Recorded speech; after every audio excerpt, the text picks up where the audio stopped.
Hello, my people. Now, good afternoon, good morning, good evening, wherever now they watch me from. Now, me again, farm lady, una sister, una girl.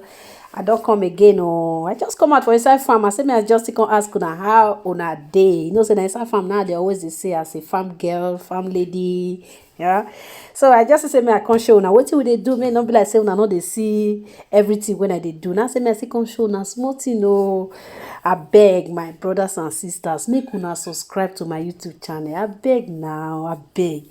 Make una subscribe, make una for dey see everything when I dey do. I will dey show una everything when I dey do, and I will still dey try to dey go other farm. You know, say I be the village girl now. Inside bush now they stay. Oh, I know they come out for inside bush. So as I see they come out, me I can't look wetin dey happen for city. That's me I see they tell una wetin dey happen. I know say light not dey bush now. So now this one I still say me I can't give una today this food where we just go city as we carry motor kurukere. Now we just reach one place where they call Aduwawa. Now we say we just quick buy something. Once enter inside our bush.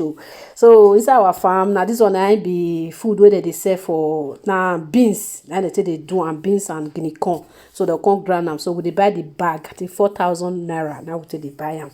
So now they give them also. So we don't see get new update. Hey, our goats don't born. Oh, make una help me happy. Oh, leke. I dance. So we just get this one. It just born beginning of this month. Now it born.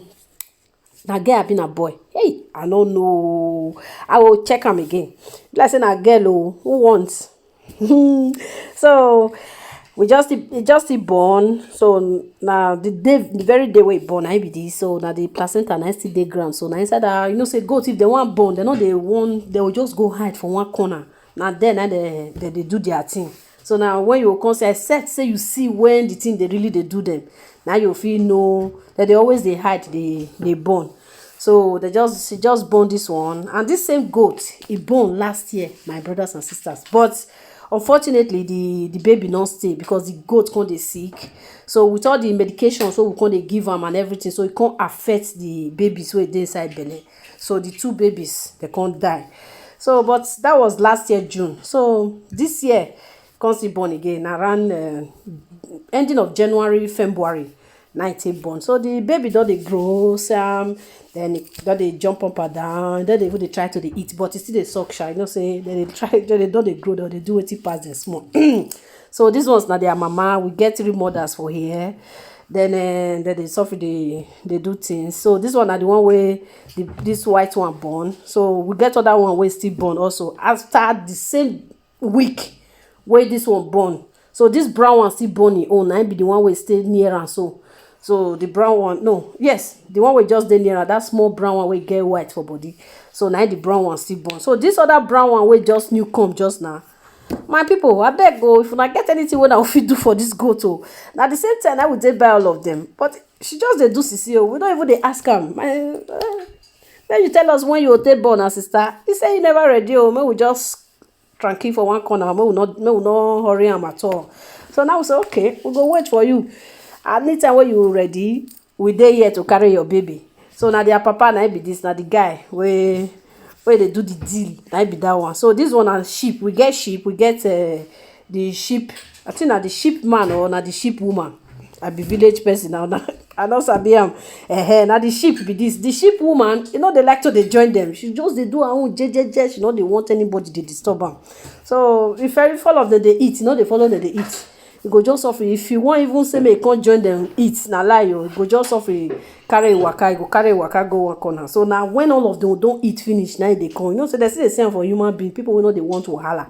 So they just they jejeje. They not they fight trouble. They not they let anything they. If you anywhere where all of them for gather, you know go see them. So but I'll try. May I still catch am one day. May I come show now the sheep. But the place say get belle. So whether na that one, now they let them they run up and down. No, they run for the rest people. I know the rest of them I don't know. But now so we see them. So we they always they try to they give them different food. You know that they eat grass. That they eat the one where I talk just now beans. So then we'll just the day we will not give them grass, we'll give them beans. The day we will not give them beans, we'll give them other food. So different food now they try to they mix them with them. So, you know, see as our goat, all of them fine. Yeah, Ajebo goats now we guess for here. This our farm. So we they try to they clean our farm as much as we can. So they always they try to they make everywhere they neat because of disease, because goats they know not too they good make disease enter their body at all. So we dey always dey try our possible best. So the good information about wetin we don still dey learn for here, wey we dey still dey try to tell us, I think we dey get goats fit born at least twice a year. From not, we are still learning anyway. So as I still dey learn, I will still dey bring my experience dey come, because the goats, the two of the goats, they born last year June. So between last year June and this year January, February, they don't born again, you see. So if they move like that, no, they don't spread. Okay, you imagine last year one born two, the other one born one. So but unfortunately the two don't stay, but one can't stay. So the one now, the he goat where near that cow, the white he goat for there, now one of them born, you see. So all of them they grow. So now they don't still born again. So we thank God. Make una help me appeal, my people, my lovely people. I beg, make una subscribe to my YouTube channel. So next time we go see body again. Una bye.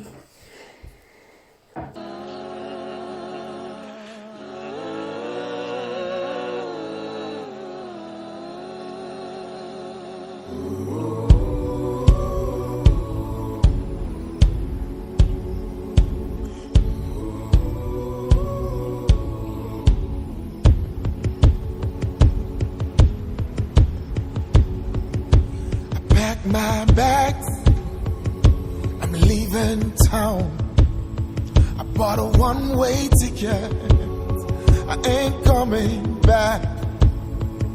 It's goodbye friends and goodbye folks. I'm heading for the city, and that's my home.